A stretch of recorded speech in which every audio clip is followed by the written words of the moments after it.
G'day guys, this is Powerslide and this is the all-new facelifted Mercedes V250D Formatic, and today we are going to give it a proper review. It's snowing, it's raining, it's miserable, so I'm going to quickly walk it around for you. And the facelift contains a new grille, some new LED lamps up front. Other than that, nothing much is new. Let's check out the boot of the car. Obviously electric.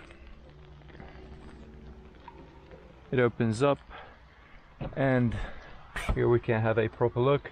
It's a two-way boot, so you can load under and you can load above to it, and you can load up this thing and you can check out some extra storages under there, which is pretty handy. As you can see, press firm to it to go down. Sorry, I'm struggling with my umbrella. And let's check out the interior of the car, which is a bit more interesting. Obviously this is electric too, and what a beautiful interior this is. Check this out. Sorry, I gotta do my umbrella back in. Here we go. So we have 3 seats here, 2 here, and a table where you can do your laptop and stuff, and you can fold it away, which is a bit hard. Here's a latch, yes, and you have quite a fairly decent space. Only downside of the back is that the seats only go forward if you remove them, and that's quite hard to do. Other than that, we have 2 12-volt sockets on each side, ambient lightning, and a upgraded sound system, which sounds amazing. And this is an AMG packed car, so we have carbon fiber inserts everywhere and some AMG floor mats, and also here the climate. But you can do much more optional extras to this car, for example the sunroof and things like that. Now let's jump in and drive, because I'm gonna get soaking wet, so does the camera. And jumping into the car, actually it started snowing, which is not the greatest. And here we are inside the cabin of the car. Let's turn it on. We have a normal Mercedes steering wheel,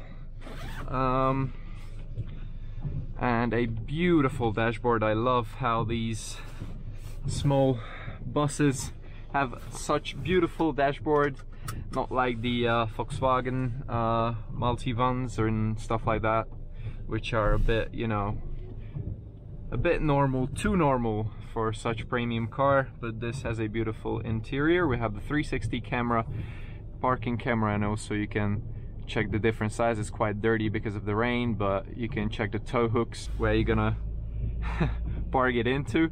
And actually it can tow up to 2.5 tons, which is pretty impressive. And we have a wider angle for the rear, a wide angle for the front, for the wheels not to curb them, a front facing camera, and a big front facing camera. Let's turn it to rear view and chuck the gearbox into its drive mode, which is a 9-speed gearbox. And since we are talking about the gearbox, let's talk about this 250 Cdi engine. Now this engine is a 2-liter diesel engine, produces 190 brake horsepower, which is, it's okay. It's not the fastest. You can get the faster engines to this car, but if you're not hooning around that much, you can be very happy with this car. Let's talk about the new Mbux system, which the facelifted car has. And so it's a bit faster, a bit different menu, but usable as always with Mercedes cars. And yeah, we have sport mode and comfort mode and handling mode to this car, which is very handy for overtaking. It's not the quickest overtaking car ever, but yeah, for normal motorway use, this 2-liter diesel will be enough. As you can see, we have Apple CarPlay, which is pretty okay. One downside is that the Waze doesn't show you the time when you'll arrive and things like that. It's a bit weak on that, but other than that, it's great. And let's check out the turning circle of the car. This is the local corner where everybody messes it up and have to reverse back. Now let's see, the turning circle of this car is 12 meters, which is, well, not so bad. And yeah, we have to reverse back a bit, but luckily we have the 360 camera, so it's 12 meters. And compared to the size of the car, which is 5.1 meter, it's, well, it's consideringly okay. We have here the top speed of the car is 205. I tried it in Germany and it was 180, and it wasn't moving that much after that, so that's a bit optimistic, that 205, but hey, that's how it is. Now, the ambient lighting in the cabin, you can change it in 3 ways. This blue, which is the best one. Also the normal Mercedes red-ish, orange-ish, I don't know the color. Probably the girls will know that color much better than I know, and normal white, but this blue is the best for the business. We have DSR here, which is a hill descent control, which I press now.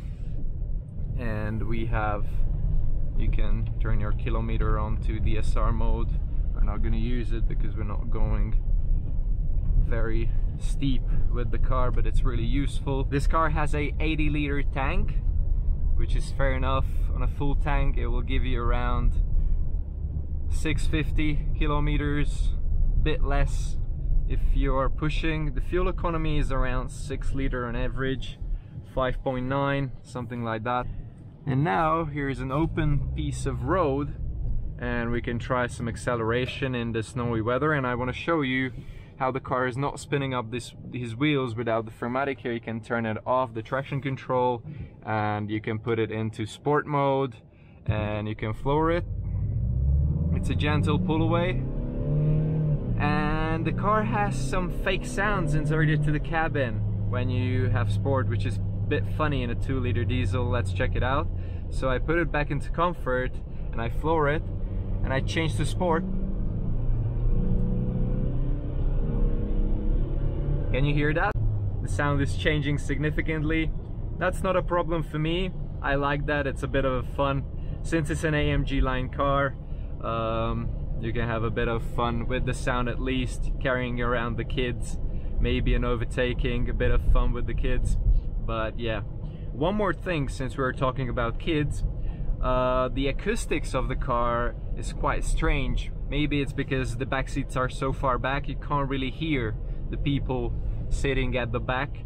And well, if you're annoyed by your family, that's a good thing. If you're not, then it's not a good thing. But nevertheless, if the kids are moaning behind or crying or stuff, it will be for sure a good thing. One more thing which is interesting and a positive side in the V-Class Mercedes is the ride comfort. So the ride comfort of the car is really good. Since it's an AMG line, first I took the car, I thought it's gonna be a bit too firm, because that's the way these cars go. No matter how big of an engine you have, if you buy the AMG line or M Pocket or something like this, RS line, you'll have a firm suspension. However, this car has a perfect suspension setup. It's not too firm, but it's not too soft either. You're not bouncing around the rear axle. With these cars, it's usually a bit bouncy because it's light compared to the front axle, but no, this car is brilliantly set up. I think it's a great car all in all. One downside is that you can't spec the digital dials in front of you, but the best place in the house is the back space.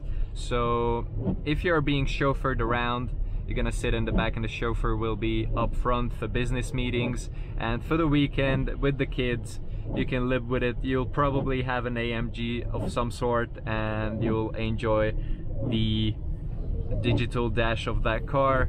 This is for carrying people and massive amount of practicality. The boot is great.